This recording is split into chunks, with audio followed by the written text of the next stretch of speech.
Hello and welcome to Moneylife. This is Sucheta Dalal. We are talking about another banking issue this time. This is not about us or our KYC, but about how much information should banks disclose. Now, many of you may not know, but this has been a 10-year battle, starting from 2010-11, when a bunch of activists have been using the Right to Information Act to demand that banks and the Reserve Bank of India discloses some important information, mainly inspection reports of banks. All this has a context. Remember the bad loans, which are now 8 lakh crore, had ballooned to 10 lakh crore and above. Remember how many banks have collapsed? In this context, you want to know what is it that the Reserve Bank of India has been finding out about inspection reports. Now, there are two very strong and powerful views about this. Many bankers feel that inspection reports are like a state secret and should never be revealed. Definitely not to us ordinary investors who entrust our money with the banks, because who the hell are we to know? We have to keep our money in the bank and forget about it, and if the bank collapses, just kiss goodbye to your savings. Is that fair? Now, we on the other hand, to quote a very senior Supreme Court lawyer, would want to say the heavens won't fall if you disclose the inspection reports. But this has been a battle that's going on in the Supreme Court of India, and it's been going on for 5 years after a verdict in 2015 where the Supreme Court ordered the Reserve Bank of India to start disclosing information. That was a battle. This is a big war, and the war just goes on, one battle after another. So let's take a look at what happened. On 10th of April, the Times of India reported that several banks, including State Bank of India, HDFC Bank, Bank of India, had moved the Supreme Court asking it to recall this 2015 judgment 6 years later. And they said that if they disclose information which is private personal information of borrowers, then they may get sued. And they even said something as egregious as it could be misused for corporate rivalry. Now remember, from 2015 nothing of this sort has ever happened. Moneylife has been probably the only publication that has reported on this extensively, starting from an extensive report on the 2015 order. This order had clubbed 11 cases that were decided by the Central Information Commission. 10 of these were decided by Sailesh Gandhi, who was the Central Information Commissioner at that time, and who any of you who have been associated with Moneylife know has been evangelizing the Right to Information Act, has been conducting endless seminars, and is closely associated with us.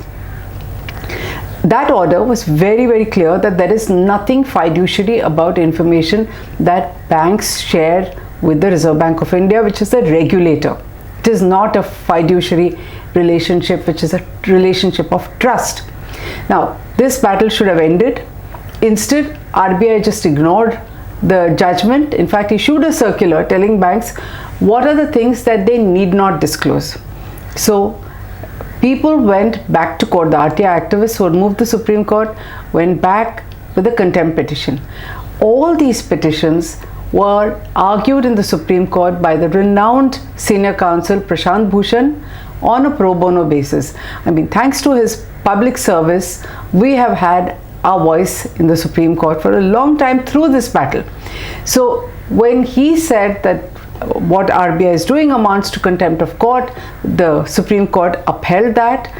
So contempt was moved in 2016. In April 2019, there was a warning to the RBI and an order. After that, two activists have managed to get some information. It's not that RBI is very forthcoming, but one of the litigants was Girish Mittal.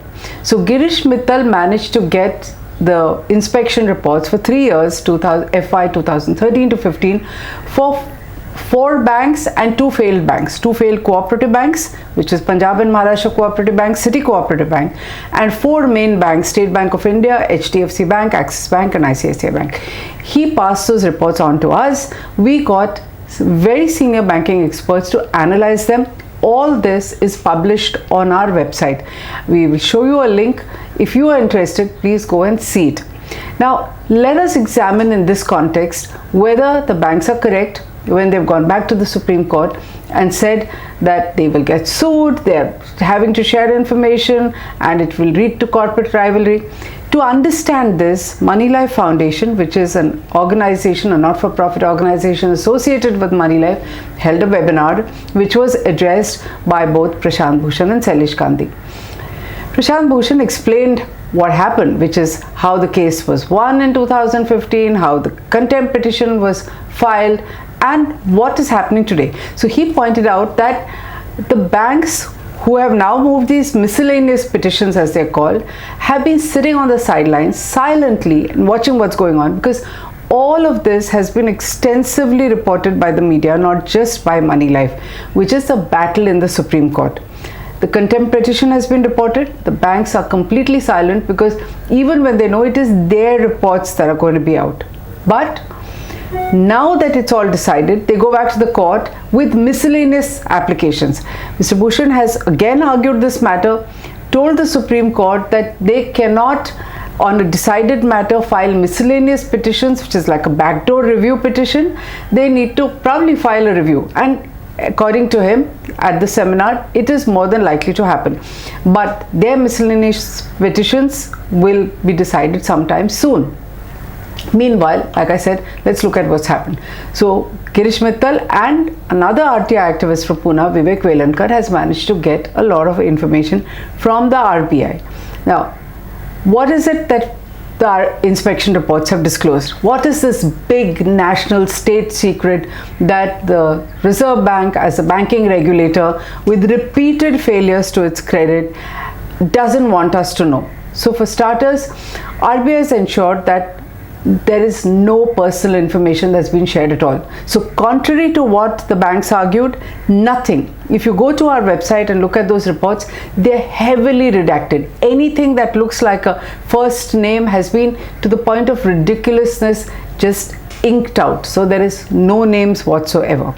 Even then, our banking experts say it is still a wealth of information. But before I come to that, let's look at another issue. The other big issue that's being debated for the last 4 years is the humongous bad loans of banks, right? 8 lakh crore, 10 lakh crore, back to 8 lakh crore.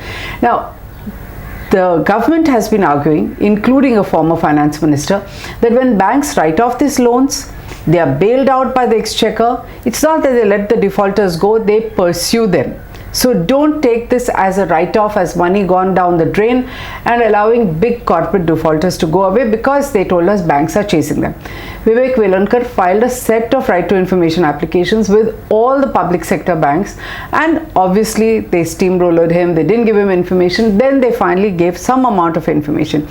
He asked for names of big defaulters above 100 crores, only 10 banks gave it to them. At that time, we used to have over 20 odd nationalized banks, public sector banks. One of the revelations was that out of 6.32 lakh crore written off in the last 8 years, only 7% has been recovered from willful defaults. Pathetic 7%, which largely means that big corporate houses taking loans above 100 crore just walk away with that money, and we crib about subsidies. So the one out of the window. If banks were not forced to give this information, we would not know that they recovered nothing. Now let's come to what Girish Mittal has found out. Girish Mittal's RTI, which I told you experts looked at, have discovered that so many issues with the way inspections are conducted. But more than that, the double standards. Okay, so Subhash Agarwal was one of the activists who went to the Supreme Court. At our webinar, we also had former Central Information Commissioner Sridhar Acharyalu. Both of them have found out that banks have no qualms about privacy and fiduciary responsibility when it comes to small borrowers. Those are humiliated. State Bank of India and other nationalist banks routinely publish advertisements with names, addresses, loan default amounts, and go after borrowers. In fact, Dr. Acharyalu even pointed out that in one case in Andhra Pradesh, the person whose photograph was published was so humiliated that he ended up resorting to suicide. It is as tragic as that. If you're a small borrower, big borrower, they go to the Supreme Court claiming, oh, we will be sued. And nobody has sued them as yet. You must remember, 6 years, nobody has sued them. So this is the hypocrisy and double standards with which they have gone to the Supreme Court. Now let's come to the investigation framework. So while all names have been removed, what did the inspection report show? They showed that we don't even have a proper framework for inspection. The framework is old, probably rotting, doesn't take into account technology developments, and misses a lot of things that should have been caught. For instance, HDFC Bank wins awards for technology.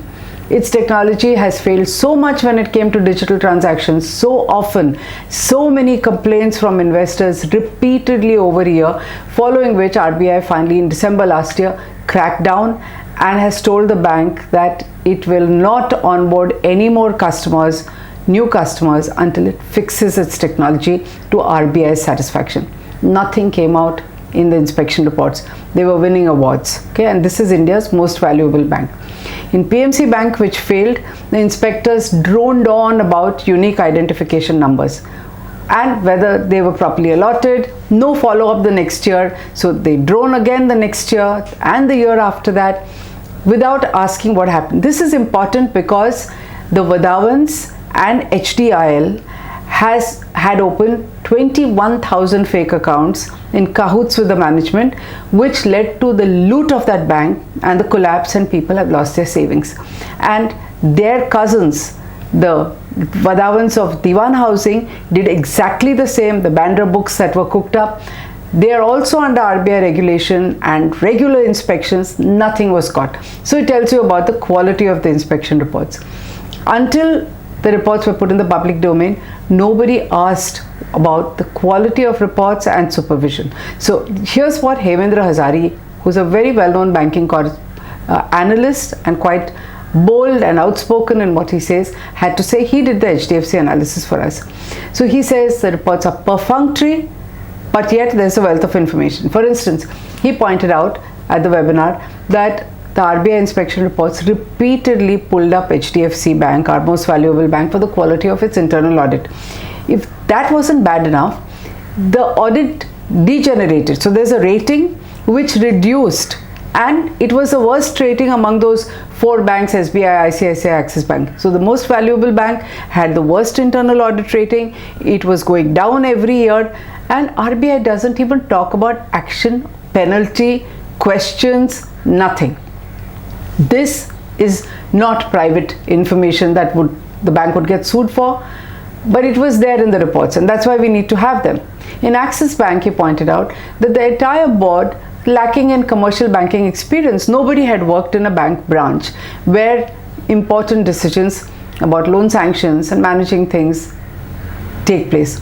Bad loans happen. He thinks there was nobody in the board who's capable of even understanding. Now, an inspection is supposed to look at the quality of the board, tell them, and get changes made. Nothing happened. Dr. Rajendra Kanatra, former banker who has also headed the asset reconstruction company, R. Balakrishnan, a columnist who has vast experience in research and fund management, had the same thing to say when they looked at ICICI and Axis Bank. Perfunctory, lack of follow-up, lack of interest, and generally an attitude by the management that RBI inspection reports do not matter. They don't care, because if they did, the mistakes pointed out in one year would be rectified and ironed out as part of action taken and reported the next year. And all this always leads to humongous losses, which are dumped on either to investors or to the exchequer. This is itself good enough reason why these reports should be public. But as Mr. Bhushan says, we live in difficult times. We have to keep hammering away to make change happen. It is not going to be easy. A review petition is going to be filed. All of us, every one of us who has some income and savings, put our money in banks. For these banks to be properly regulated, supervised, inspected is in our interest. It's our responsibility. So if we allow them to get away, we allow this fight to be about a few RTI activists and one public-spirited senior counsel who fights it free of cost, I think we are going to be the losers. We need to get involved. We need to get interested. We need to make some demands. If you agree, please spread the word, subscribe to our video, and get others to see it. Thank you.